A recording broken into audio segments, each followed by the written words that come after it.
पिछले एपिसोड में टैन्यू फान से लड़ते वक्त बुरी तरह से जख्मी हो गया था और फिर वो डेनियल के पास आया था। इसके बाद डेनियल अपने बाकी साथियों को बुलाता है और टैन्यू को किसी जगह ले जाने लगता है क्योंकि इसे तुरंत ही ट्रीटमेंट देने की जरूरत थी और बाकी लोग हैरान होते हैं कि आखिर यह सब कहां और कैसे हो गया। इसके बाद डेनियल टैन्यू को उस जगह पर लाता है जहां जुरून रिसरेक्शन रॉयल ग्रास को कल्टीवेट कर रहा था। इसके बाद टैन्यू इस रॉयल ग्रास के पास आता है और इसको इन्वेस्टिगेट करने लगता है, लेकिन वो इसे ऐसे यूज करता है कि इस ग्रास का रूट ना कटे। फिर टैन्यू को पता चल जाता है कि जुरून की मौत बहुत गलत तरीके से हुई है। यह सुनकर डेनियल पूछता है तुम्हें क्या पता चला। तब टैन्यू डेनियल से इसे पैलेस में ले जाने के लिए कहता है। इसके बाद डेनियल फिर से पूछता है कि आखिर तुम्हें क्या पता चला, लेकिन टैन्यू कहता है कि तुम सबसे पहले मुझे वहाँ पर ले चलो क्योंकि मैं वहाँ पर ट्रायल करना चाहता हूँ। तभी कुछ बाकी स्टूडेंट भी इसके साथ चलने के लिए कहते हैं और टैन्यू इनको भी अपने साथ ले जाता है। फिर पैलेस में दिखाया जाता है कि सेन सबके सामने झुका हुआ है और यहाँ पर सभी चीफ और एल्डर भी मौजूद हैं। तभी एल्डर बेन कहने लगता है कि आजकल कुछ लोग नीडर हो चुके हैं, लेकिन लिंक्सान मेडिसिनल सोर्स का मैनेजमेंट हार्डवर्क की वजह से है, इसलिए आप इसे माफ कर दीजिए। इस पर मिस्किन कहती है कि मैं यह चीज कभी भी एक्सेप्ट नहीं कर सकती। जब टाइम आएगा सेन खुद माफी मांग लेंगे, लेकिन अगर किसी ने भी सेन के लिए बीच बचाव करने की कोशिश की तब एल्डर बेन को गुस्सा होने के लिए कोई ब्लेम मत करना। यह सुनकर एल्डर बेन मन ही मन खुश होता है। तभी एल्डर लियू मिस्किन से कहने लगता है कि आप एक बार सेन फैमिली के बारे में भी सोचिए और मिस सियाओ चुंग की लाइफ के लिए इस बार सेन को माफ कर दीजिए। लेकिन मिस्किन इस पर भी गुस्सा करने लगती है। तभी सेन भी यहाँ पर आ जाता है और कहता है कि आपके गुस्से से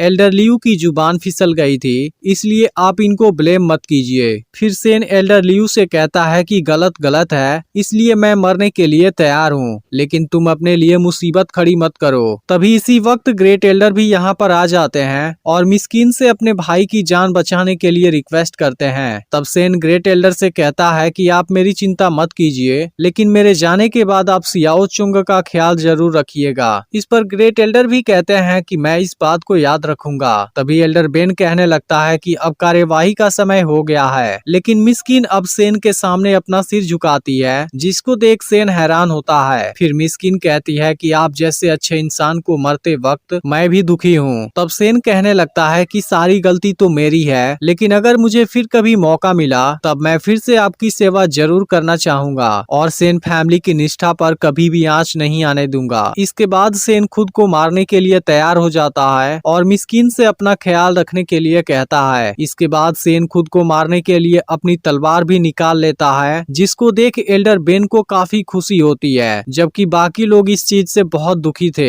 लेकिन इसी वक्त टैन्यू और उसके साथ बाकी स्टूडेंट भी यहाँ पर आ जाते हैं और सेन को कुछ भी करने से रुक जाने के लिए कहते हैं। इसके बाद वो सभी सेन से यहाँ लेट आने के लिए माफी मांगते हैं। तब सेन कहता है कि आज मैं आखिरी बार तुम्हें देख पाऊंगा, लेकिन तुम्हें यहाँ ले आने की वजह से सभी एल्डर और चीफ मिस्किन का मजाक उड़ाते हैं, जिसे मैं अब सहन नहीं कर सकता। इसलिए तुम्हें प्रॉमिस करना होगा कि तुम आने वाले समय में खुद को एक जीनियस साबित करोगे, क्योंकि उसके बाद मुझे अपने मौत का अफसोस नहीं होगा। इस पर टैन्यू कहता है कि जब तक मैं यहाँ पर हूँ मैं आपको कुछ भी नहीं होने दूंगा। इसके बाद टैन्यू सभी को बताने लगता है कि रॉयल ग्रास की मौत अचानक से नहीं हुई थी और ऐसा नहीं है कि जुरून ने उसे कल्टीवेट करने में कोई कमी किया था, बल्कि यह सब किसी ने जानबूझकर किया था और उसमें पॉइजन मिला दिया था। अब इस बात को सुनते ही एल्डर बेन गुस्सा होने लगता है और टैन्यू को अपना मुंह बंद करने के लिए कहता है। फिर बताता है कि वहाँ सभी एल्डर और चीफ गए थे और सभी को पता है कि जुरून ने रिसरेक्शन रॉयल ग्रास को अच्छे से कल्टीवेट नहीं किया था, जिसके वजह से ही उन प्लांट की मौत हो गई थी, और तुम कहते हो कि किसी ने उनमें पॉइजन मिलाया था। आखिर ऐसी बकवास करने की तुम्हारी हिम्मत कैसे हो गई। इसके बाद मिस्किन पूछती है क्या तुम्हारे कहने का मतलब है कि यहाँ हमारे बीच में कोई गद्दार है। तभी सेन टैन्यू को चुप हो जाने के लिए कहता है और फिर मिस्किन से कहता है कि आप इसकी बातों पर ध्यान मत दीजिएगा। वहीं एल्डर बेन सोचने लगता है रॉयल ग्रास में पॉइजन की कोई भी निशानी नहीं है, कहीं टैन्यू सेन को बचाने के लिए तो ऐसा नहीं कर रहा, लेकिन अब तो वो भी बलि का बकरा बनने आ गया है। तब टैन्यू कहने लगता है कि आज से 3 दिन पहले जुरून रिसरेक्शन रॉयल ग्रास की बहुत अच्छे से देखभाल कर रहा था, लेकिन फिर भी उसको टॉर्चर करके मार दिया गया। फिर भी अगर आज मैंने नहीं बोला, यह आप लोगों के लिए एक मानव हत्या होगी और कभी ना कभी आपको इसका का पछतावा जरूर होगा, लेकिन फिर भी आपको तो किसी के जीने और मरने से कोई फर्क नहीं पड़ता।